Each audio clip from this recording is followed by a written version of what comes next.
Urgent, la Cour européenne des droits de l'homme s'oppose à l'extradition de François Compaoré. Pour plus d'informations sur ce sujet, retrouvez-nous après le générique. Mais avant de commencer, n'oubliez pas de vous abonner et d'activer la cloche de notification pour ne pas manquer nos prochaines vidéos. Bon visionnage.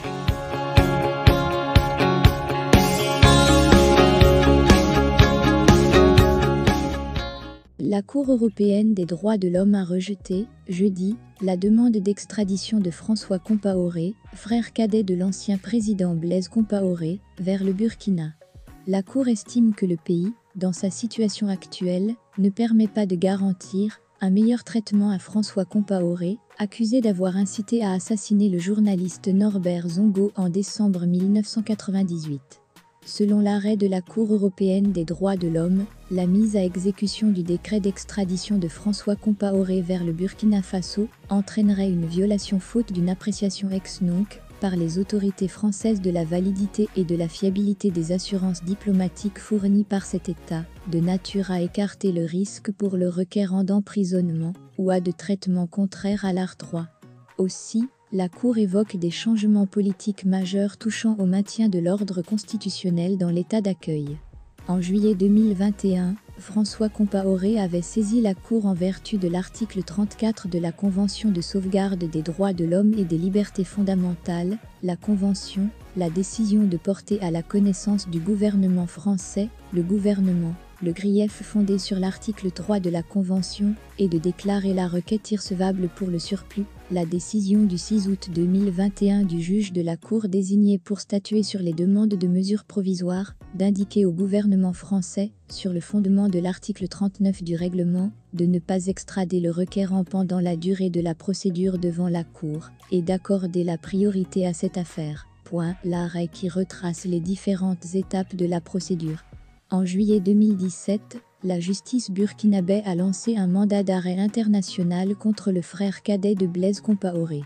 Le 29 octobre 2017, alors qu'il rentrait en France en provenance de la Côte d'Ivoire, François Compaoré a été interpellé à l'aéroport Roissy-Charles de Gaulle en exécution du mandat d'arrêt susmentionné.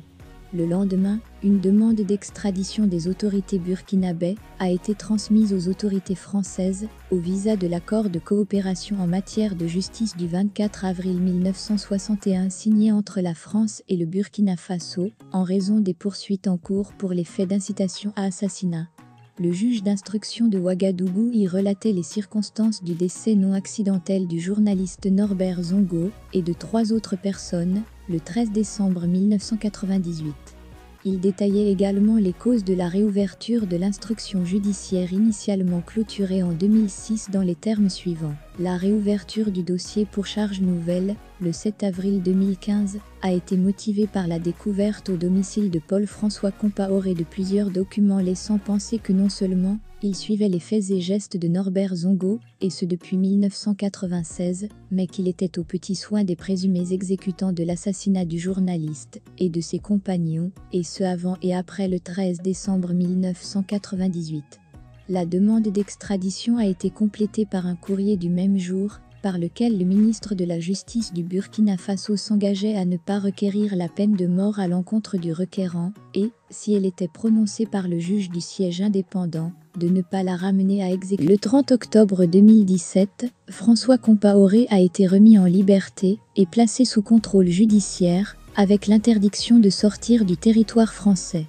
Le 24 novembre 2017, le ministre de la Justice du Burkina Faso adressa à la Chambre de l'instruction de la Cour d'appel de Paris saisie de la requête en extradition, des précisions sur la pratique de la commutation de la peine de mort en emprisonnement à vie, ainsi que sur les conditions de détention, reconnues comme étant difficiles dans certains établissements pénitentiaires du pays. Toutefois, il souligna l'existence de conditions très améliorées par rapport à la situation générale au sein de la maison d'arrêt et de correction de Ouagadougou, où étaient incarcérées les hautes personnalités du Burkina Faso, telles que le requérant, avec un taux d'occupation moyen en 2015 de 75%.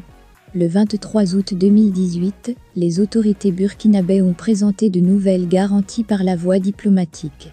Par un arrêt du 5 décembre 2018, la Chambre de l'instruction émit un avis favorable à la demande d'extradition du requérant. Le requérant forma un pourvoi en cassation. Par un premier arrêt du 4 juin 2019, la chambre criminelle de la Cour de cassation rejeta la demande de renvoi au Conseil constitutionnel d'une question prioritaire de constitutionnalité, QPC, formée par le requérant et par laquelle il contestait la conformité à la Constitution de l'article 696-15 du CPP, qui limite notamment la faculté de former un pourvoi contre un avis de la Chambre de l'instruction au seul cas de vice de forme de nature à priver cet avis des conditions essentielles de son existence légale. Par un second arrêt du 4 juin 2019, la Cour de cassation rejeta le pourvoi dans les termes suivants: quant aux moyens du requérant tirés de la violation de l'article 3 de la Convention. Le 16 décembre 2019, le ministre de la Justice du Burkina Faso répondit à une demande d'information complémentaire du ministre de la Justice français afin d'actualiser les précédentes assurances fournies par les autorités burkinabais à la Chambre de l'instruction. Par un décret du 21 février 2020, le Premier ministre français, après avoir relevé l'absence de motivation politique de la demande d'extradition, autorisa l'extradition du requérant vers le Burkina Faso au visa des dernières assurances diplomatiques reçues. En décembre 2020, le requérant forma un recours pour excès de pouvoir à l'encontre du décret devant le Conseil d'État. Le 2 avril 2021, le ministre de la Justice burkinabé apporta une réponse comportant les assurances demandées. Par un arrêt du 30 juillet 2021, le Conseil d'État rejeta le recours. Dans une dernière note diplomatique adressée au ministre de la Justice français, le 7 janvier 2022, la ministre de la Justice burkinabé confirma les conditions d'aménagement des peines de prison à vie précédemment indiquées au gouvernement français, mais releva toutefois qu'aucun exemple d'application à un condamné ne pouvait être fourni en raison du caractère récent de ces dispositions du CPP, en particulier s'agissant de l'octroi d'une libération conditionnelle. Seules des autorisations de sortie pour raison familiale ou de santé ayant été accordées à des condamnés à vie par le juge de l'application des peines. Le 6 août 2021, la Cour, saisie par le requérant d'une demande de mesure provisoire au titre de l'article 39 de son règlement aux fins de suspension de son extradition vers le Burkina Faso, décida, après un premier ajournement en vue de poser des questions au gouvernement français, d'indiquer à ce dernier de ne pas extrader le requérant pendant la durée de la procédure devant elle. Le 13 décembre 1998, Norbert Zongo, directeur de publication du journal d'investigation L'Indépendant, a été assassiné au sud de Ouagadougou.